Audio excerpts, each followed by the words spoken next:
менин бөйрөгүмөн түшкөн таш. Менин атым Айби болот, өзүм 47 жаштамын. Таластан болом. Мен ушу бөйрөгүмдө таш бар экенин биринчи билген эмесмин. Качан УЗИге барып түшкөндө сенин бөйрөгүңдө таш деген. Анан ушу укол эме алсам да болбой койгон бул нерсе. Баягы убактылуу баскан уколду, бирок оорутуп ушинтип эмете берчү. Анан Смарт Риштин көк чайын эң биринчи ичкенде кардицепс кофесин, анан таңдата эле ичтим. Ошонун натыйжасында мен ушундай таштар түштү.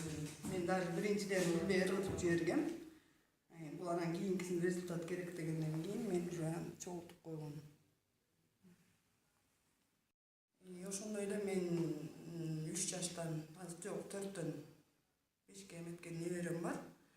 Анын тиги суу иче бергенде мен кызыма айткам да, барып врачка көрсөтүп көрсөң, эмне үчүн мынчалык суу ичип атат, мындай болушу мүмкүн эмес деп. Ошондон врачка апарса, сахар высокий. Сахар высокий. Анан кийин кой деп мен чайдын немесин окугандан кийин ушу чайды берип бердим да. Бирке диета карматтым бир жум, анан эле ушу чайды эртең менен түштө кечинде ачкарын берип койгом, бир пиаладан кыйнап эле ич. Анан мына 2 күн эле болду, анализ тапшырдык. Азыр 3-8 ушундай.